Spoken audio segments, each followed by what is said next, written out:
637, Nashville's Morning News on Super Talk 99.7 WTN. Welcome on into a Friday, May 31st. Hope you're doing well. I'm going to get right to it. Jonathan Fahey has been our legal analyst through this insanity that has been going on with the Donald Trump hush money case. And Jonathan, 34 verdicts of guilty, I guess, and that's how you phrase it. But, you know, I guess I got to ask the question, were you surprised by all this? You know, I don't think so, but I have to say it was very disappointing. So in a weird way, maybe yes, even though I know we talked about yesterday and all the things that were stacked against President Trump in this case, but it still is, you know, extremely disappointing, at least from my vantage point in seeing this case, which is, you know, on its face, just an insignificant case that they've never tried before with all the multiple flaws we've talked about.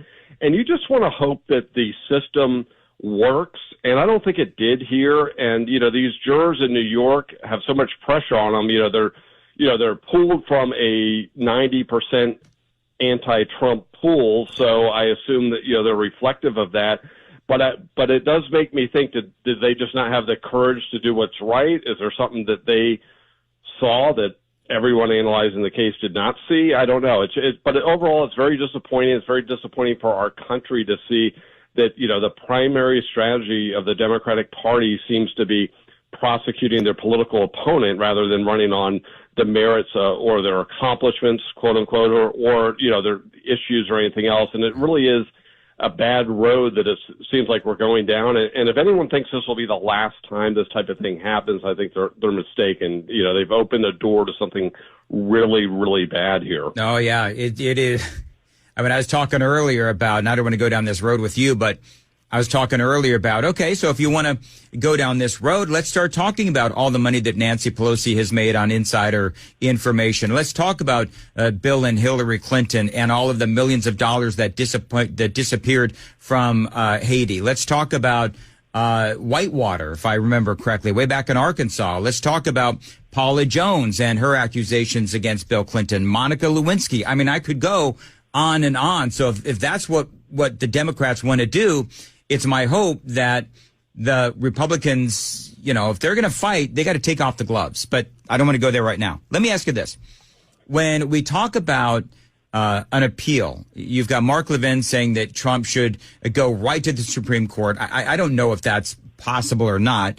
You've got Judge Merchan. He is going to sentence Donald Trump on July 11th. What happens after that? I want to talk about what happens on July 11th. Is it possible that Merchan could actually send Trump to prison? Yeah, I think every step of the way with all of these cases, at least I thought the government in whichever area was going to eventually pull back and not go forward with these cases. And I've been wrong consistently on that. And, a lot of people are saying he won't send him to prison and won't do stuff. I don't really know that that's the case. He's going to get up there and say these are 34 felony counts, very serious offense, and I sentenced other people to prison, even though it's not true for comparable things. So I think it's a possibility. I certainly hope there would be some restraint on his end and recognizing not only the impact on, Donald Trump, but the rest of the country, the whole process. So, I think the wiser thing for him to do would be, some sort of probationary sentence or some sort of sentence that is, if it is something like home confinement, it just seems like an obvious way to keep Donald Trump off the campaign trail. Yep. You certainly, as a judge, have the ability to say whatever sentence I impose, you don't have to start serving it, or it doesn't have to be executed until after November. That would be certainly a fair way to go about this. But this is something that is wholly unworthy of jail because it's like, at very worst, it's a fraud case without victims. So nobody got hurt. Nobody lost money. Nobody was physically hurt. Nobody was intimidated, scared, anything else. So there's just nothing about this that would warrant sending someone to jail. The case is, on its face, it's just a joke to begin with. Even if you believe they prove the case, it's still a so what case because it's like, oh, he defrauded himself to further something else. And it's like, well, how do you defraud yourself? I don't really know. But But, I think it's, I hope there's some restraint on his end. It would certainly, I think he's damaged the judicial system tremendously the way he's handled this case. Maybe he could reclaim some of the integrity to the system in New York, which I think has very little at this case, at this point, at least from the outside of it. Let's talk about the appellate process. So it goes to, Trump is obviously going to appeal. Where does it go, and how far up does it go before it ultimately gets up to the Supreme Court? And talk about a timeline. Yeah, so the way I understand the New York system, they call their trial court the Supreme Court, and then they have two layers of appellate courts, which is a little different than a lot of states. But basically, he would get sentenced, there'd be a final order, then Donald Trump would appeal, the government, the state would have a chance to respond to the appeal. It would get argued at one level of the appellate court, and then whoever the party that doesn't prevail could review it to the next level, and at that point they could appeal that to the Supreme Court.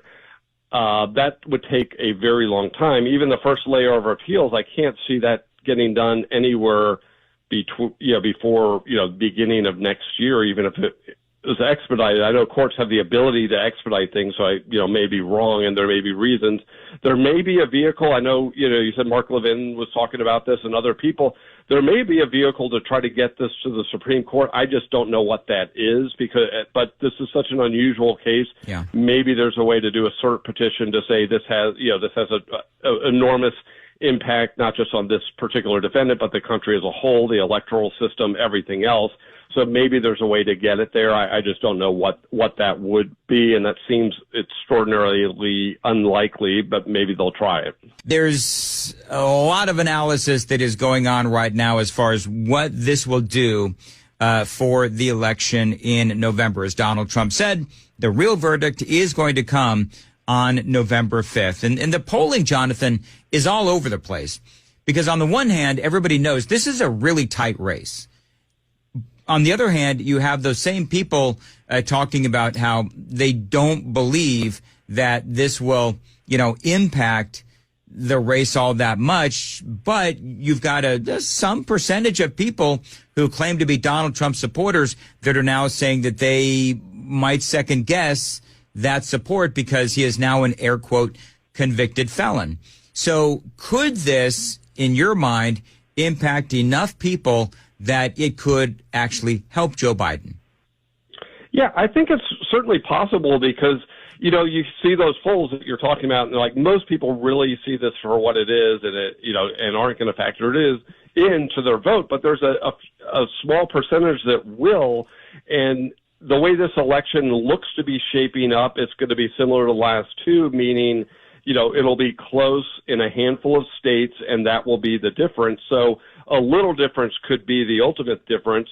The things that seem, at least initially, Donald Trump is getting a ton of sort of enthusiasm from his supporters. It seems to be, at least things you're reading on Twitter and other things, a lot of money is coming in. So I bet you he will have an enormous fundraising month because of this. So I think there's some people that may be in the middle that say this is a bridge too far to come Trump's way, but I think it's interesting how it'll play out. And I think, yesterday I was talking about Biden was going to make a statement, which they said they would, and I was expecting them to make, the standard sanctimonious type of thing. And they held back on it, which probably wasn't a bad idea because they can at least at this point act like it's not part of their political campaign, even though we all know it is. And then they'll just bring it out later, I think, as we get closer. But I think anyone watching this knows it's clearly political. And the Biden campaign simply seems to be prosecute Trump and abortion, and let's have some racial division just as a bonus point. But I think if the campaign is Donald Trump talking about the issues, and he needs to, I think he needs to say this is, rigged and illegitimate, but then focus on the American people, focus on the issues, and he wins if it's an issues-driven campaign. And the only way Biden can win is make it about, Donald Trump and all of these things. But I think, if the American people are deciding, do I want 4 more years of people talking about January 6th and political prosecutions, but we still have to have high inflation, open borders, rising crime, insecure national security throughout the world. Or, so that's the price you pay. You get your political opponent, you take him down, but then your life is worse. And I think Donald Trump speaks to the American people and will. It's like, hey, do you want your life to be better or do you want my life to be worse? Because that's really the choice Biden's given him. There's no hope. No one believes he'll turn around the economy. Nobody believes he'll do anything on the border. I mean, in Biden, national security. I mean, he's a laughing stock. And this, internationally, you look at like China, Iran, Russia. They don't respect Joe Biden. I mean, he's a buffoon, and everyone knows it. And then it's like you have Kamala Harris set to take over probably midway through, and sadly, I think she's even worse than him, even in his decaying state, which is really pathetic. So, it'll be very interesting. But I think if the issues are if the actual issues are the issue, Donald Trump should win. If they could try to just make it, January 6th, all of these other things, that's their only hope. But again, they have to defend. Joe Biden's only not being prosecuted because Robert Hur basically found him too mentally unfit to stand trial, which is a pretty low bar for a defendant to be, but really that's what he said. He was very, polite about it, but that's really what he said, that this guy is just not all there anymore. So the bottom line, timeline, as far as the appellate process goes, it could be years. That's number one. Number two, and I think you and I may have spoken about this yesterday, just very quickly as we wrap this up. You said there's two layers of an appeals process in New York before it would go to the Supreme Court. Dershowitz is out there saying that these appellate judges probably could be no better than Judge Merchan. They don't want their life ruined. They don't want their career ruined by siding with Donald Trump. From your standpoint, as a guy who is mired in both politics and law, in 45 seconds or less, who do you think is right? Is Alan Dershowitz right, or are others right that are saying this will absolutely be overturned on appeal? I hope Alan Dershowitz is wrong, but he sort of lived this world, the elite legal world, where if you say anything good about Donald Trump, you're shunned.